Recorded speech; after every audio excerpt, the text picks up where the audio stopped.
Hello students. आज हम important points को डिस्कस करते हैं पिजिन्स एट डे ब्रेक में, जो कि अनीता देसाई ने लिखा है। इसमें हम क्या देखते हैं, इसका जो मेन पात्र है मिस्टर बासु, वो 61 साल का है और वो एस्मा, जिसे हिंदी में अस्थमा अस्थमा की बीमारी से पीड़ित है। अस्थमा मतलब दमा। एक तो एज की वजह से जो कि 61 साल है, और एक बीमारी की वजह से। तो वो कई चीज़ों में परेशान रहता है और वो इतना दुखी है कि एक अखबार भी नहीं पढ़ सकता, और अखबार पढ़ने का काम भी उसकी वाइफ उसके लिए करती है। तो his wife reads for him. तो अब हम आगे क्या देखते हैं, मिस्टर बासु जो है वो अखबार सुनने के लिए, जो उसकी वाइफ पढ़ेगी, वो केन की चेयर पे बैठ जाता है, और ओतीमा जो कि मिस्टर बासु की पत्नी है, वो केन के स्टूल पे बैठ जाती है अखबार पढ़ने के लिए। और जो ओतीमा है, बासु की पत्नी, वो 56 साल की है, लगभग 5 साल अपने पति से छोटी है। उसके जो बाल हैं ऑयल्ड हेयर है, जैसे तेल वगैरह लगाती है, वो मेंटेन करती है। गोल्ड की बैंगल्स डालती है, मतलब उसका पूरा शौक है अपने आप को मेंटेन करने में। और बीए किया हुआ है उसने, और उसके कोई भी सफ़ेद बाल नहीं है, ना ही रिंकल्स हैं, और वो ऐसे स्मूथ है जैसे बटर होता है, और ऐसे राउंड है ऐसे जैसे केक।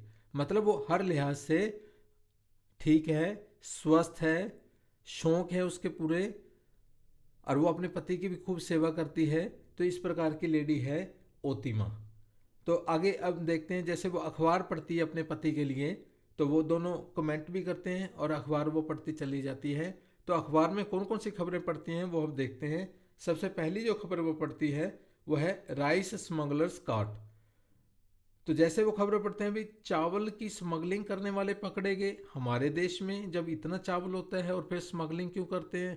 फिर कहते हैं हाँ, कई लोग जमाखोरी करते हैं, गोदाम में स्टोर कर लेते हैं, तो इस करके मजबूरी में दूसरों को स्मगलिंग करनी पड़ती है। चलो फिर आगे दूसरी खबर पढ़ते हैं। Blue bull minus in Delhi airport can be sold by narcotic drug. पहले तो उनको विश्वास नहीं होता। अब ये ब्लू बुल जो है उसका मतलब होता है नील गाय। नील गाय की प्रॉब्लम दिल्ली एयरपोर्ट के आसपास, और उसे नारकोटिक ड्रग के द्वारा सॉल्व करने की कोशिश कर रहे हैं। तो इनको विश्वास ही नहीं होता। भी नील गाय तो एक लुप्त हो चुका है लगभग, बड़ा ही दुर्लभ प्राणी है, और वो समस्या क्रिएट कर रहा है दिल्ली एयरपोर्ट के आसपास। नहीं नहीं, ऐसा नहीं हो सकता, शायद इसमें कोई प्रिंटिंग मिस्टेक है, या उसकी पत्नी ठीक नहीं पढ़ रही है। ऐसा मिस्टर बासु ओतिमो को कहता है भी तू ठीक पढ़, ठीक नहीं पढ़ रही। ऐसा हो ही नहीं सकता कि नीलगाय की समस्या दिल्ली एयरपोर्ट के आसपास हो। चलो फिर वो इन खबरों को छोड़ के दूसरे टाइप की खबरें पढ़ने लग जाती है। जैसे तेरी मेरी किस्मत, ये फिल्म के बारे में पढ़ती है, और ये जो फिल्म है वो है heart warming saga of an unhappy wife. मतलब जो अपने जीवन में खुश नहीं थी, ऐसी पत्नी के बारे में ये सारी फिल्म है तेरी मेरी किस्मत। तो फिर उसके बाद दूसरी फिल्म के बारे में पढ़ती है दो दोस्त। दो दोस्त जो है उसने फिल्म फेयर अवार्ड्स भी जीता है 3 बार। तो इन दो फिल्मों के बारे में पढ़ती है। और फिर उसके बाद अगली खबर देखती है एंड अर्थराइटिस ड्रग। फिर उसे लगता है अर्थराइटिस का होता है गठिया, तो उसे लगता है नहीं नहीं, मेरे पति की ऐसी कोई दिक्कत नहीं है, ना मुझे कोई दिक्कत है, ये खबर नहीं, कोई और देखती हूँ। फिर अगली खबर को पढ़ती है वो बीटल लीव्स कोज कैंसर। बीटल लीव्स मतलब पान के पत्ते, उनसे कैंसर होता है। मिस्टर बासु भी कहता है नहीं नहीं, ऐसा हो ही नहीं सकता, मैंने काफ़ी लोग ऐसे देखे हैं जो पान खाते हैं पर उन्हें कोई भी कैंसर वगैरह की दिक्कत नहीं है, बड़े ही हट्टे कट्टे और स्वस्थ हैं। चलो इसको छोड़ के फिर वो आगे और खबरें पढ़ते हैं। जैसे फ्लड्स इन असम, तो असम में बाढ़। ड्राउट इन महाराष्ट्र, महाराष्ट्र में सूखा। वैन इज देयर नॉट, ये कब नहीं हुआ, हमेशा कोई ना कोई कहीं ना कहीं दिक्कत होती रहती है। चलो इसको छोड़ के फिर आगे और खबर पड़ती है वो 200 कोलरा डेथ्स, 200 हैजा की वजह से, कोलरा मीन्स हैजा, हैजा की वजह से मौतें। फिर उसके बाद और आगे खबर पड़ती है a woman and child have a miraculous escape। मतलब एक औरत और उसके बच्चे की मतलब जादुई तरीके से बचत होगी, क्योंकि उनके हाउस जो है वो कलेप्स कर गया था। मतलब उनका अपना मकान ढह गया था, मकान में वो दबते दबते या चोट लगते या मरने से बचे। फिर उसके बाद और खबर पड़ती है वो husband held for murder of wife, मतलब एक पति को गिरफ्तार किया गया अपनी पत्नी के मर्डर के आरोप में। फिर उसके बाद आगे और खबर को पड़ती है वो husband and mother in law have been arrested, husband को और मदर इन लॉ को मतलब सास को अरेस्ट कर लिया गया। उनके ऊपर क्या आरोप लगा कि उन्होंने कैरोसिन मतलब मिट्टी का तेल डाला है अपनी बहू कांतिबाई के ऊपर, कांतिबाई के कपड़ों के ऊपर, और उसको आग लगा दी जब वो सोई हुई थी, वाइल शी स्लेप्ट। तो इस तरीके के आरोप में उनको गिरफ्तार किया गया हस्बैंड को और मदर इन लॉ को।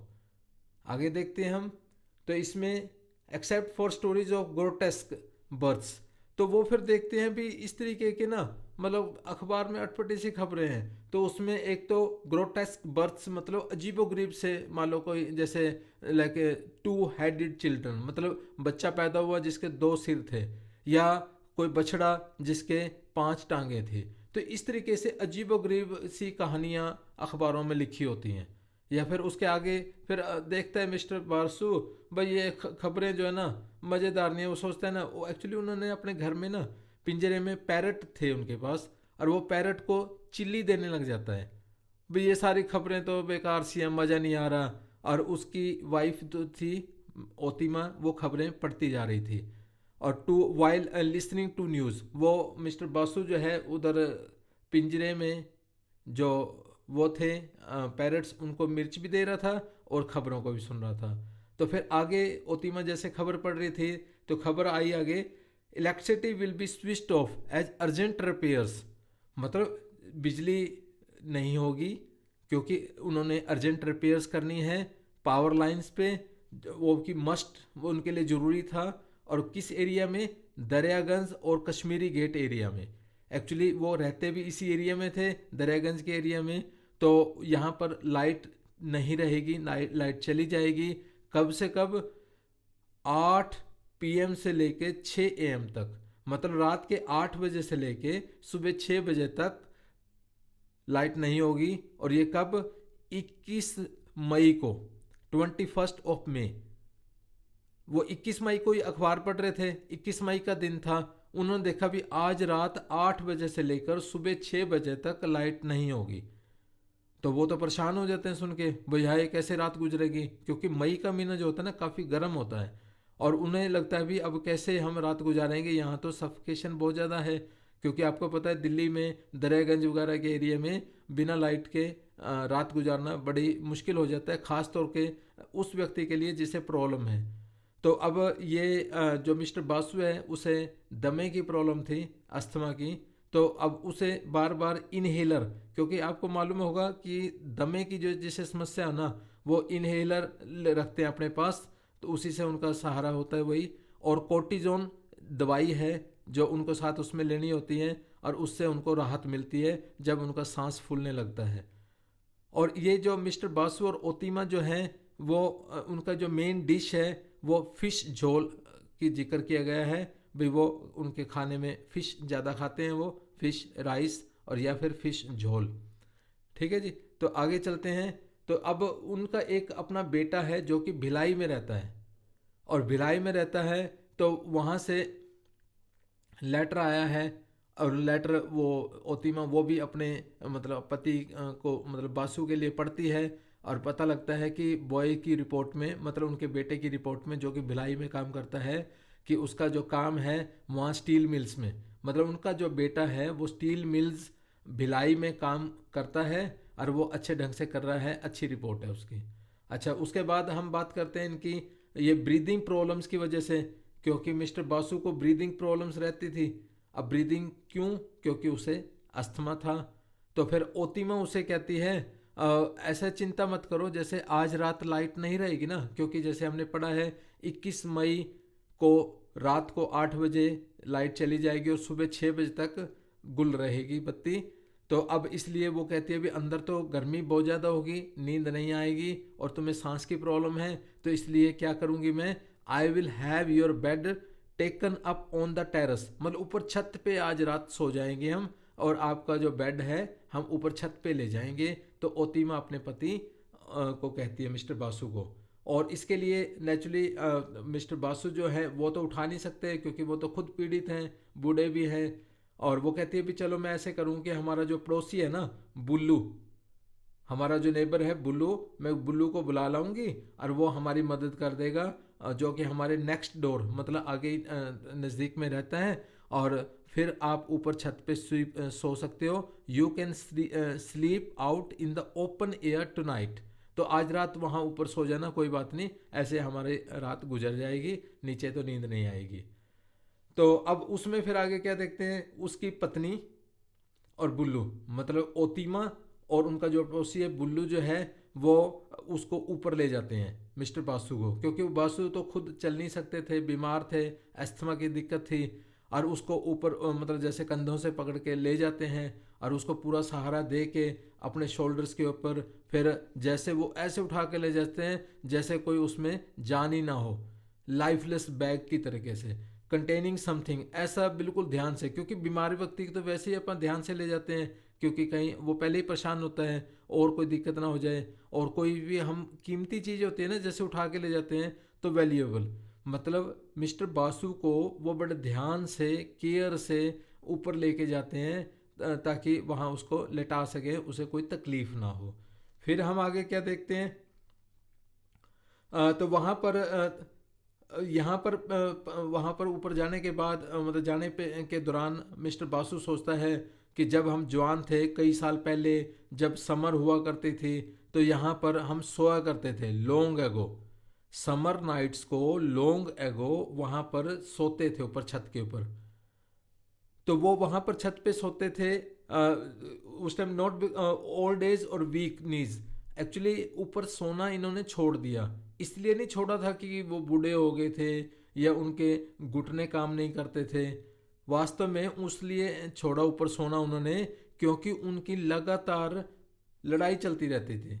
किस तरीके से, अपने पड़ोसियों के साथ, ऑन द नेक्स्ट टेरेस, मतलब उनकी अपनी छत से पड़ोसियों की छत पे जो पड़ोसी सोते थे, तो उनकी आपस में कई बार लड़ाई होती रहती थी, और उस लड़ाई से बचने के लिए इन्होंने छत पे सोना छोड़ दिया था। और फिर हम क्या देखते हैं कि बासु रिकॉल्स हाउ, वो अब बासु जैसे ही ऊपर छत के ऊपर ले जाया जाता है ना, वो याद करता है भी किस तरीके से कई साल पहले यहाँ पर, मैनी ईयर्स एगो, तो वो अपनी बेटी की, बेटी उसकी मतलब बासु की बेटी भी है, बेटी का नाम है चारू, चारू का बेटा है जो by the hand to show him the pigeon routes on so many of the Daryaganj roof tops. तो चारू मतलब उनकी बेटी का बेटा, मतलब उनका दोता, उसका नाम निखिल है। तो निखिल को किस तरीके से कई साल पहले वो छत पे लेके आया था और यहाँ दरियागंज से सारी रूफ टॉप उसने दिखाई। तो मतलब मिस्टर बासु को याद आता है भाई मैं पहले कब छत पे आया था, कब मज़ा आया था, तो उसे ध्यान आता है कि मैं अपने दोते को लेके आया था और यहाँ पर मैंने सारा आसपास का दृश्य उसे दिखाया था। फिर यहाँ पर ही सैट देयर, अच्छा फिर यहाँ जैसे बैठ गया, क्योंकि वो उसको कौन लेके आए थे, उसकी पत्नी ओतीमा और उनका पड़ोसी बुल्लू। तो यहाँ पर थोड़ा सा अपने सांस को टिकाता है और अपने उस निखिल के बारे में ही सोचता रहता है, जो उसका दोता था जिसे वो छत पे लेके आया था, काफ़ी चीज़ें दिखाई थी। तो अब वो अब सोचने लगता है भी कब मेरा दोता निखिल जो आएगा, कब मैं मतलब उससे बात कर पाऊंगा, मतलब उसे काफ़ी याद आती है अपने दोते की।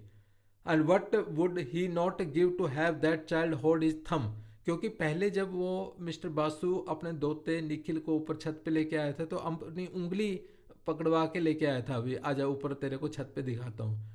अब इसे लगता है कि वो अगर आ भी जाता है तो मैं अब अपनी उंगली दे के पकड़वा के ऊपर नहीं लेके आ जा सकता, तो चलो मतलब उस तरीके से मैं वॉक नहीं कर सकता। पर फिर भी उसे लगता है भी मेरा दोता अगर मेरे पास होता तो वो मेरे लिए काफ़ी बड़ी स्पोर्ट था।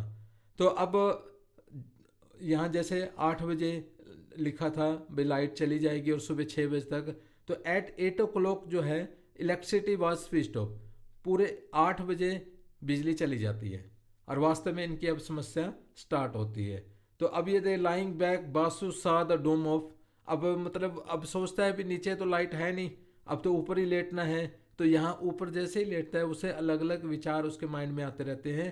काफ़ी मुद्दत के बाद वो ध्यान से ऊपर स्काई को देखता है, आसमान को, खुले आसमान को, और परंतु वो इम्पेंट्रेबल था, मतलब क्योंकि एक तो पोल्यूशन, एक मतलब वातावरण इतना शुद्ध नहीं था। बड़े शहरों में जैसे कई लाइट्स और या मतलब कई चीज़ें की होती हैं, ट्रैफिक, मतलब बिल्कुल क्लियर आसमान दिखाई नहीं देता।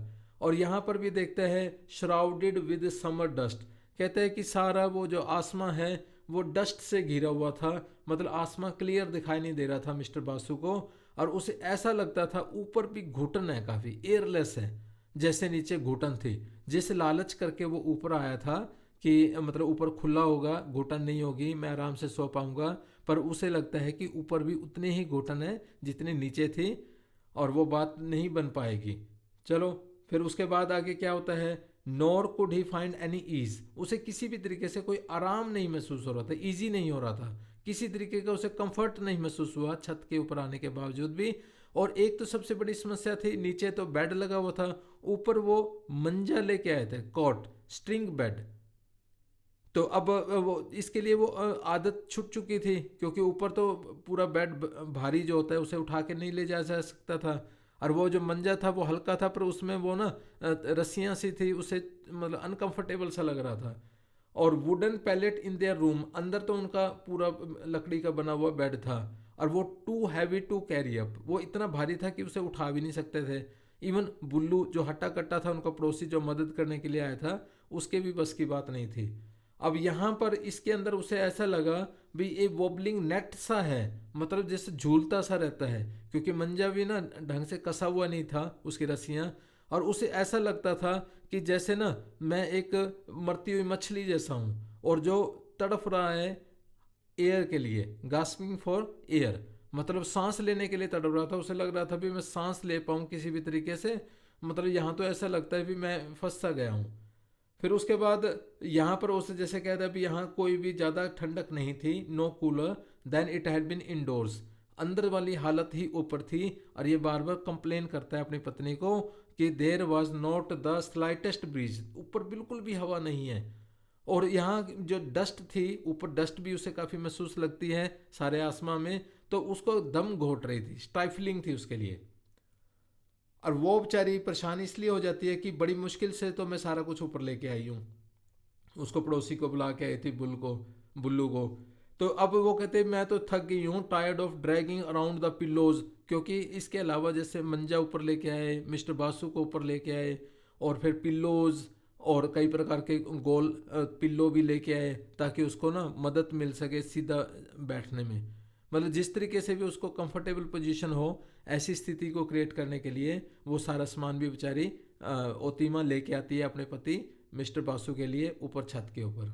फिर हम क्या देखते हैं, टू हर सरप्राइज, वो हैरान होती है कि जैसे मतलब रात ले दे के जैसे गुजारते हैं, तो there was light on in their flat. अब यहाँ पर ये क्या कहते हैं कि रात तो वहाँ जैसे ले दे के गुजारने के बाद अर्ली मॉर्निंग ना उठती है वो ओतीमा, और उठ के वो नीचे आती है, आके क्या देखती है कि उनके फ्लैट में लाइट थी। वैसे तो जैसे लाइट गई थी रात को 8 बजे, तो उनके अखबार के मुताबिक तो सुबह 6 बजे लाइट आनी थी।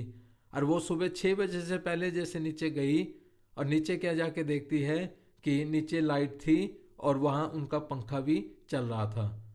और फिर उसे लगता है ओह मैं भूल ही गई थी पंखे को बंद करना, और जब वो ऊपर रात को सोने के लिए छत पे गए थे।